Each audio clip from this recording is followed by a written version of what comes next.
mga kanter. So andyan lang sa labas. So andyan kasi naninilaw kanina. So ito ay kubo.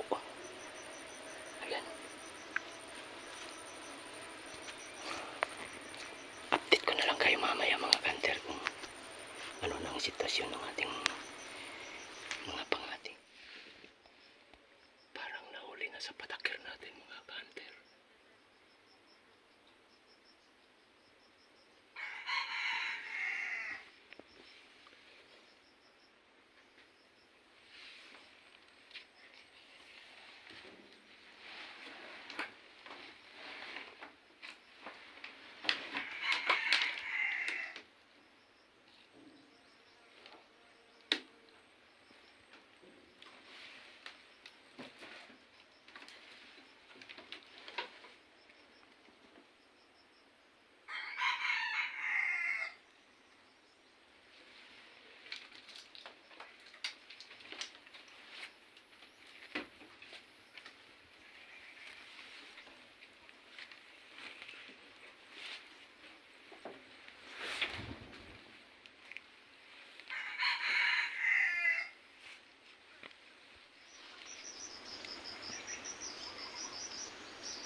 So yan mga kanter, nakahuli na naman tayo at sobrang liit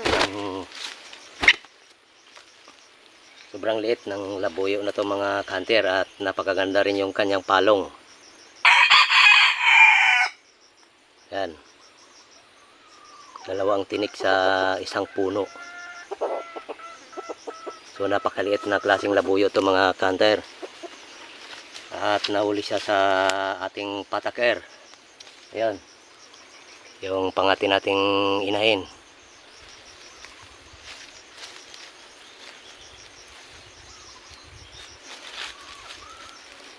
So napakaganda mga kanter. Ganda ng palong. Kaso lang medyo may kalakihan ano, at medyo may edad-edad na rin mga kanter. Yan mga kanter, medyo may edad na.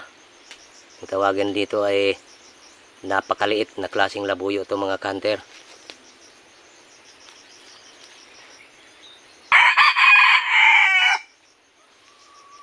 Siguro kanina ay gusto niyang sumalpok kaso sumabit na siya sa ating pataker mga kanter, no?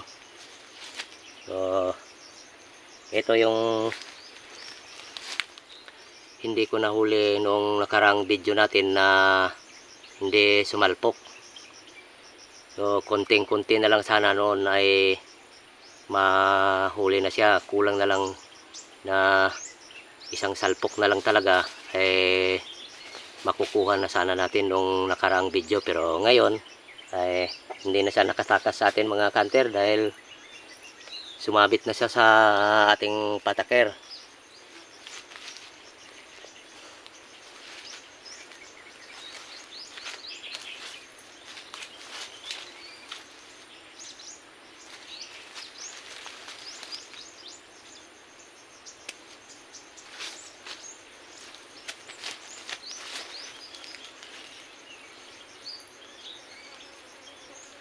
So ayan mga kanter, hanggang dito na lamang muna tayo at tayo ay papauwi na.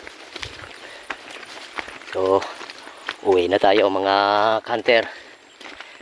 Yung kasama ko ay walang huli dahil hindi raw sumalpok yung lumapit sa kanyang pangati.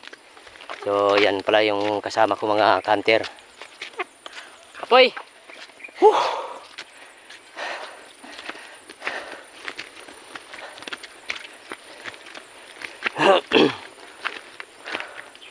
So ang layo pa ng lalakarin namin papunta doon sa pinag-iwanan namin ng motor mga kanter, oh. So ang daan, tingnan nyo, napakahirap.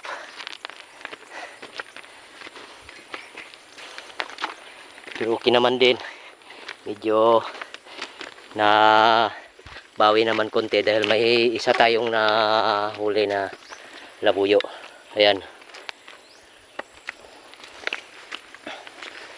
So binalikan nga pala namin yung hindi namin nahuli nung nakaraang video natin. So ayan, yung isa eh ayaw talagang sumalpok. At itong nakuha naman natin eh siguro sasalpok sana pero